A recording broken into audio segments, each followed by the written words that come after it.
Bonjour à tous les téléspectateurs. Je m'appelle Abbé Vivien Nadiak.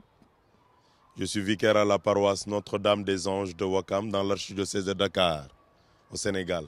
Voilà, disons que le Mardi Gras, c'est le dernier mardi avant le mercredi des Cendres. Le mercredi des Cendres qui n'est rien d'autre que le début ou l'ouverture du temps béni de Carême pour les catholiques.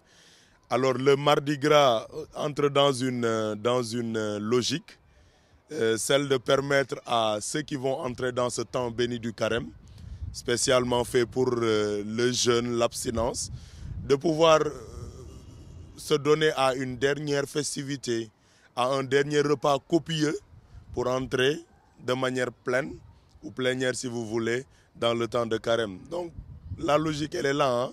Nous, on n'a pas été là quand ils ont commencé ça, mais ça voudrait tout simplement dire que les gens, ils prennent un dernier repas, vraiment, ils entrent dans des repas copieux, vraiment, où tout est gras, pour ensuite abandonner cela et entrer dans un temps de jeûne. Et on connaît le jeûne, c'est un temps de privation, un temps d'abstinence. Voilà, c'est ça la logique du Mardi Gras. Quand est-ce que ça a commencé? Je ne sais pas. Je sais tout simplement que ce n'est pas d'ordre biblique. Mais c'est les gens qui, au fur et à mesure, ont compris, ayant compris plutôt le jeûne, ont préféré vivre ce Mardi Gras pour abandonner toutes les festivités maintenant, avec le Mardi Gras, et entrer de manière plénière et consciente dans le temps de Carême, avec toutes les privations que ce temps-là impose ou demande aux chrétiens catholiques de manière plus précise. Oui, je crois que c'est quand même une festivité qui se vit dans plusieurs pays. Bon, je n'ai pas visité tous les pays, mais des amis qui sont un peu partout aussi nous renseignent sur cette festivité. En tout cas, pour le Sénégal, je sais que ça se vit de manière vraiment festive et que ça se vit pleinement, quoi. Maintenant, pour les autres pays, certains amis qui sont dans certains pays nous disent que voilà, le Mardi Gras est respecté aussi.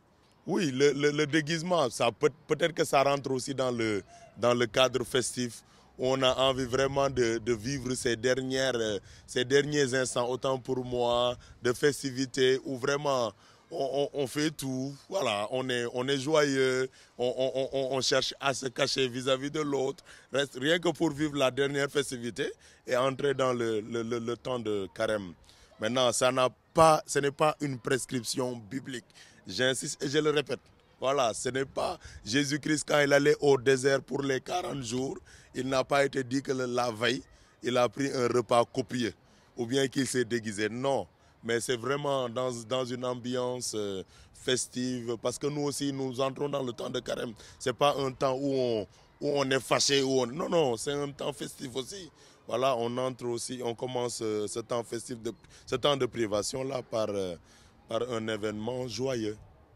Moi, je trouve que c'est quand même c'est bien que les festivités ne se fassent pas seulement par une seule confession religieuse.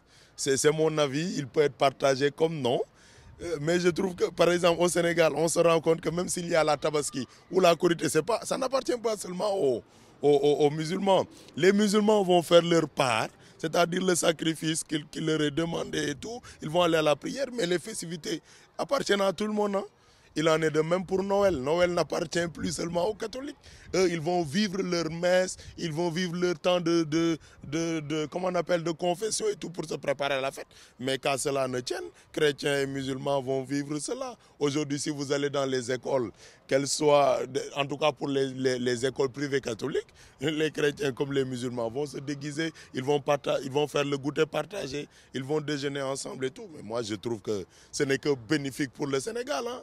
Sénégal jëm kanam rek la ñuy dégg, hein. Voilà, que les confessions religieuses puissent partager ces fêtes-là, ça apaise le climat social. Excusez-moi, ça apaise le climat social, ça renforce, ça raffermit les liens de solidarité qui existent entre nous. Plaise au Seigneur, justement, et je m'adresse à tous les internautes, je m'adresse à tous les téléspectateurs, plaise au Seigneur de confirmer cela, de laisser dans nos cœurs cet élan d'unité, cet élan de générosité qui nous porte à l'autre.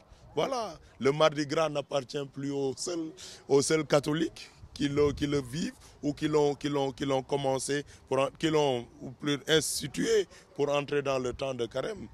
voilà, nous accueillons tout le monde et puis que la fête soit belle. Hein? Voilà, merci beaucoup. Merci à vous et merci aux internautes, merci aux téléspectateurs.